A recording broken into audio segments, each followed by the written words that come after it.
This is Josh Patrick, and you're cracking the cash flow code. And my guest today is Laura Queen, and we're going to have a conversation about buying a business. But before we get there, there's two things I want you to do. The first is wherever you listen to this podcast, please go and give us an honest rating review. You can wait to the end of the show if you want to. And while you're there, subscribe.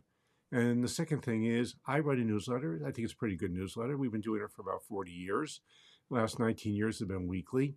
Comes out every Tuesday at 9 o'clock. It's really easy to get. You just go to www.sustainablebusiness.co/newsletter. That's www.sustainablebusiness.co/newsletter. And you can get your copy of the newsletter yourself. It'll be in your inbox next Tuesday at 9. So now you've heard about what we want you to do. Let's get into the meat of the conversation, and we'll bring Laura on to start the conversation. Hey, Laura, how are you today? I'm excellent, Josh. Thanks for having me. Excited for today's conversation. Yeah, me too. This is going to be fun. So, buy side M&A, that means that you work with buyers more than sellers. Is that correct? That's correct. Okay, so if I'm going to buy a business, besides the economics that make it look like I want to buy the business, what's the most important thing I can do? Focus on your people. Um, One of the things we know about our current economic marketplace is that about 90% of the current S&P 500 market value is made up of intangible assets. In large measure, those are our people. So we should be paying more attention to them. So, when you say focus on our people, are you talking about the people in your company today or the people in the company you're about to acquire?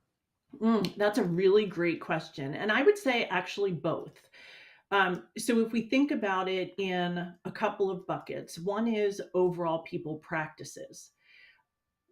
We live, particularly in the United States, we're living in economic circumstances where our unemployment rate is very low. It's 3.5% as of the beginning of this month, which means, technically speaking, we're at lower than full employment. So finding, keeping, retaining, developing talent is a really big issue, an item of concern for us from a value creation standpoint. So I think paying attention to both your current staff and attending to issues around what attracts, retains, keeps people highly engaged in your target of acquisition equally as important. So, how important is looking at culture in both companies? My opinion is that it is critically important. And I will say, as a caveat, we work with organizations that would tell you their culture is great and they will explicate to us why or what about that culture is great from their perspective. In many cases, that culture is not codified, and it's not well articulated. It's not defined particularly well. There's no um, identified or identifiable purpose for the existence of the organization that can be shared with individuals, either inside or outside. In some cases, we will say organizations all have culture, whether they're intentional or they're unintentional. To the extent that you have an intentional culture, that you've paid a fair amount of attention to what it looks and feels like, it puts you in better stead as you move through the process of buying or selling, right? It is much easier to compare and contrast similarities and differences between the existing organization and the target of acquisition, for example. And it gives you, knowing that gives you a starting point for having a conversation with your would-be new employees about what may be similar in their experience after an acquisition is made and what actually might be different. Um, I will share that in my experience, often what happens is a list, if the values are identified, the list of values gets compared one to another. And two would be leaders of these combining organizations will say, integrity is really important to us. So it's going to be a very simple acquisition. We believe in the same things. Um, I have been in organizations where integrity actually means completely different things inside of those business cultures. They are not So, only are they, I want to just stop you for a second because there's a yeah, piece that I think that you're right on the money there. But here's where the challenge comes in, is why integrity means two different things to different organizations. I often see values, you put the values on the wall, there's 4 or 5 values, sometimes 20 values, but anything over 5 is stupid, in my opinion. I Um, agree. but the thing that you really need to do so people know what you're talking about is have a clarifying statement of what each of those values means. Right. I mean, And I would go even farther than that. I would say first you need a clarifying statement. You need to define linguistically or using terms and phrases what you mean when you say integrity. How do I define it for my organization? Beyond that, I also believe it's crucial to identify what are the attendant behaviors that demonstrate how inside our business, inside of Acme Box Company, we demonstrate what integrity looks and feels like for us. And it's in that behavior, it's in understanding the way we are, the beingness of that value of integrity, that we learn the differences or we find alignment with others. It's critically important. yeah, for me, it's, this is something that should be in due diligence and almost never is. Meaning that, if I'm going through due diligence as a buyer, I need to do a values assessment of the company I'm about to buy. And I need to really understand whether they live their values or they just talk their values. Or Mhm. they just have values and even talk them. They just live them. And the truth is, most companies don't live their values. They have them on the wall and they talk about them once in a blue moon. But when you really look under the hood, they have all these accidental values that have crept in, which they really didn't mean to have. But because they don't pay attention to their core values, now they've got accidental values, which are actually opposite of what they do. Mhm.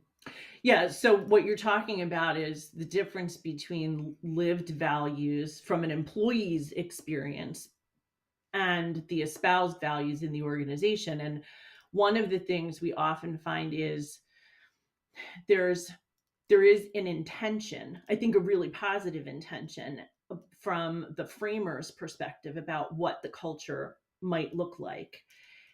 And that gets either diluted or translated differently as employees at lower levels in the organization actually go about the day-to-day operation and functioning of their job.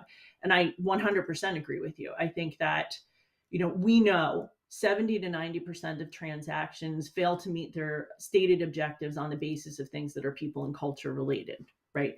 Yes, we should be paying monumentally more attention to things like espoused versus lived values. What does the culture actually look like? How well is it articulated?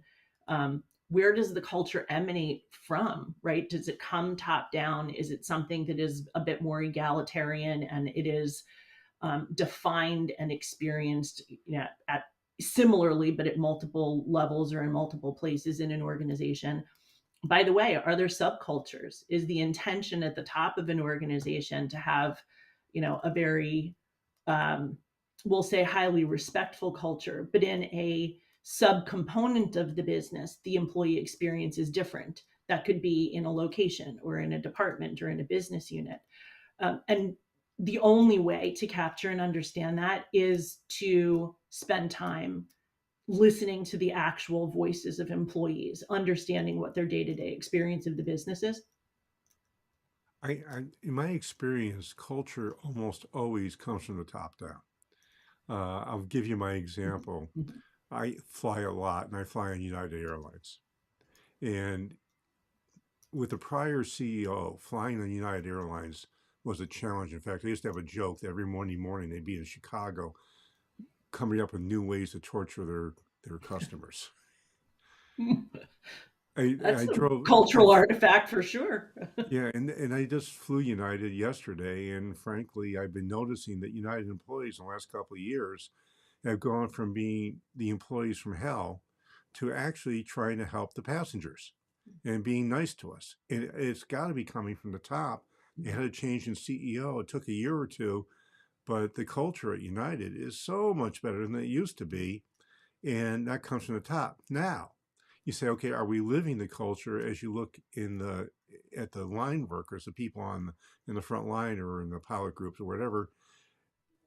If I was buying United, I would want to spend a lot of time talking to flight attendants, pilots, Mhm, people on the ground, the baggage handlers, and finding out whether the espoused values that are coming out of the suite are being translated mhm, appropriately and how are they being translated mhm, to the frontline workers. mhm. Yes, 100%. In the work that we do assessing leadership and culture, although there are lots of really good tools that can be used to help with that process, we invariably spend time listening to the worker perspective to the extent that we can in the diligence phase, access members of the team. Whether they're executives or other employees in the organization, we're asking the questions: what how do you define the culture of the organization? If you were to describe it to someone else, what would you describe? Very often we'll ask questions that get at kind of day in the life. What is it like to do the work that you do? What is it like to service your clients and your customers? What is it like to work in a manufacturing facility? What does all of that look and feel like? We ask things like, how does innovation happen in the organization? You know, do items bubble up and are they used for benefit in the business? Are people's views, ideas, suggestions respected, honored? Um, all of those kinds of experiences. And we can then kind of calibrate, to your point, how aligned the actual worker experience is with the espoused values or the purpose or the intention from a cultural standpoint at the top of the organization. It is unfortunately not unusual for us to find ourselves in circumstances where the business leaders have articulated a set of cultural imperatives that are and they are not necessarily walking their own talk, and so the behavior, that role modeling behavior, is the thing that speaks more loudly than what I have plastered on the wall or the card I have given to my employees. And so that's one way we can understand the alignment or the disconnect, and it helps to point in a direction of what needs to be remediated. But you're absolutely right. I mean, there is an outsized impact or influence on the culture and the creation of culture related behaviors from a top down standpoint. 100%. So it seems to me that there's a lot. I mean, I'm trying to buy a business, and let's say it's a relatively small business. It's $5-7 million in sales. And by the way, in the world of businesses, that's the top 2% of all businesses. So it's not Mm-hmm. like, but there's enough $5 million businesses out there that get sold every day. I go to the owner and say, hey, I want to talk to your managers. I want to talk to your line workers. It's part of our due diligence process. The owner says, no way, nobody knows I'm selling the business. I'm not letting you talk to my people. What do you tell the seller at that point?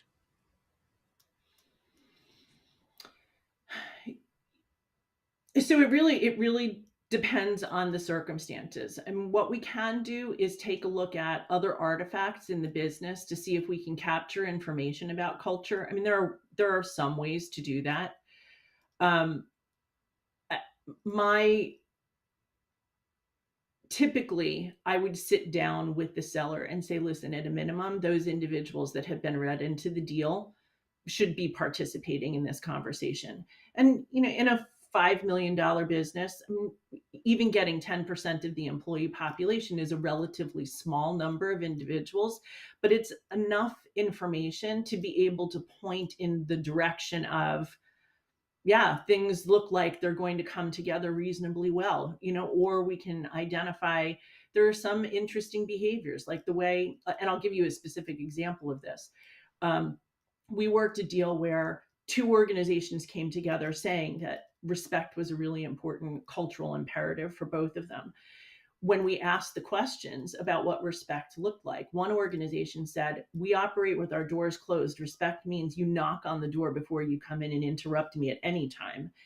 The other organization, respect was knowing each other physically and personally, addressing them in the hallways, eating lunch together with each other. And these two organizations were like oil and water in terms of what their day-to-day operations were like. And so sharing stories like that with a prospective seller and saying, listen, it's this kind of circumstance that really potentially erodes the value as you bring these two businesses together. We can nip that in the bud if we identify what is like and what is dissimilar as we're moving through the process of communicating with your employees as part of your deal. Understanding what bringing your leadership team together is going to look and feel like, and where there are going to be prickly points or where things are more likely to operate more smoothly. It doesn't always happen. I mean, not every seller says, fine, I'll open the kimono and let you in.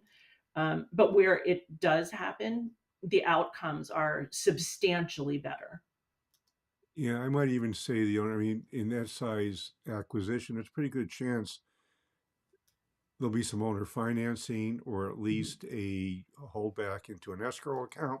Right. And I'll say, if the reason the acquisitions mostly don't work is culture. It's not the Right. business is bad. It's Mhm. that I do it this way, you do it that way, and Mhm. this way never becomes that way because you have a different thought process and your people have a different thought process about what is good and right. And we have this thought process about what is good and right. And if we don't get it both right, it's going to cost me money. I'll be unhappy because the thing won't work, and you're going to lose a bunch of money because that escrow is going away. Right. Right. Uh, I also think, there's another kind of, I'll say it's a adjunctive or it's not really secondary, but I think it's an adjunctive component part of this culture conversation, which is as you're bringing these organizations together, you have leadership teams, and in many cases they're in joining those two organizations, role expectations get shifted, and there isn't really good discrete conversation about understanding the dream and the desire of the employees as they move into this new organization. And there are redundancies of role functions, right? How do you parse them out? And having conversations in the early stages about what is it that you really want to be doing with your life? What aspects of the role you play right now do you absolutely love and adore, and you would have no job satisfaction if they were taken away? What are the other things that you really dislike that maybe somebody else thinks are fabulous that we can orchestrate moving or shifting so that you can feel like thriving is something you can do in this new environment? Those conversations don't often happen in the early stages of a transaction, and the expectations for behavior, for participation, for accountability um, are sort of assumed to happen by osmosis. But if we're not intentional about them, that lack of intentionality leaks out in unfortunate ways that can have really, really devastating consequences for the outcome of a deal. And as a cultural artifact, the employees feel that, right? If my leader doesn't know what his or her role is in the organization, or how to go about exacting that role, enacting that role in the new or combined business, I'm going to suffer from that. I will struggle because I don't know where I fit in either. yeah, that makes a ton of sense to me. So, how often do you um, go and go to your buyer client and you're doing this analysis of the people and say, this is a really bad fit. We need to move on. Mm. Great question. So typically we will not say to a client, I wouldn't do this. What we will share with them is, here are the things that we think are red flags. Here are the things that we think are addressable in the early stages. And here are things that we think are somewhat neutral, but relative to your investment thesis or relative to what we know about the market or what have you. These are things that, might or could be addressed at some point in the future. The decision really is yours. Um, we actually had a recent deal where there were some pretty significant concerns about the leadership team, like the co-founders of the business, and I think odds it was we were working with a minority investor, and the odds in from my view were that they would walk away from the deal at about probably 50-50, right? Maybe they would take it, maybe they wouldn't. Fundamentally, they decided to make the investment, but they changed the terms of the agreement and then came back to us and said, we went into this deal thinking that there were three initial imperatives for building and creating success for the combination of these two businesses. Most of them had to do with things like market penetration and business development and those kinds of things. And they came back to us and said, we've decided that all three of the most important things we have to address are human capital related issues of culture, issues of leadership and succession, and issues of internal capability, staffing capability. And for those reasons, we've decided we're going to make the investment, but we've completely changed our investment thesis on this deal, which is, So, great. yeah, I would say so. But my question would be, okay, you're going to give these guys millions of dollars or hundreds Mhm. of thousands of dollars or billions of dollars, whatever the number is. Right. And you're going in knowing that there's a high probability you're going to have a real cultural issue. Mhm. Why would they decide to go for? I mean, that to me is almost like I'm going to go and put a whole bunch of money into a deal that's got a 50-50 chance of success. I don't like that. That seems to be bad decision making. So it's interesting, Josh. I think, yes, on the surface of it, it would feel like it's bad decision making. But here's the interesting thing about this. What we learned in spending time both with the leaders and with their staff, and we had the opportunity to talk to the leaders and Yeah. and a number of their staff members, was these founders had a very um, a very open attitude toward making the changes that were necessary in order for them to be a more intentional, culturally sophisticated organization, and were willing to develop. I mean, they volunteered willingness to develop themselves individually and to surround themselves with higher caliber leadership in order to build the organization of the future. They were demonstrating self awareness, which you don't always see in a circumstance like this, inside of a market where they have a really significant niche and an opportunity, and they have a very strong externally, a client facing, customer facing brand. And what they really wanted was for the internal experience of the organization to be similar to the customer's experience of their brand. So the foundation exists for them to be in that place because they've already done it in an externally facing way. And I think that's ultimately what the investors saw. The investors saw that the basic building blocks were there, but they need somebody to help them architect exactly what that looks like. It's different, I will say, in circumstances where we work with leadership teams where there is not a lot of self-awareness, where individuals are extremely reluctant to allow other people to see inside and to provide benefit to their organization in a way that it feels like it attacks their identity or disenfranchises their ownership or their leadership of the business. But in this case, I think the two co-founders really, not only were they willing to, I think they were inviting of the conversation and looking for someone to be alongside them as they built the business of the future. That sounds to me like a highly unusual seller. But It is unusual. I will say that. Yes, absolutely. But yeah, that's what when yeah. you have the opportunity to get in and spend some time unpacking these things, you learn that, right? I think without it, they would have gotten into the situation. They likely probably would have made the investment anyway, but they Yeah. would have gone in not knowing that the biggest issues they needed to address were these issues. They weren't issues of business development and market penetration. So to wrap up and just sort of say to everybody, if you're going to buy a business, you need to pay attention to the people in the business that you're about to acquire and compare that to how you run your business. And if the two are not at least similar, or there's a willingness, like Laura just talked about, where the acquiree is willing to do some work, you're going to have a tough time at best, and you could have a disaster at worst. And I can tell you about a few that I had along the way, but we won't spend time on that because unfortunately, Laura, we are out of time.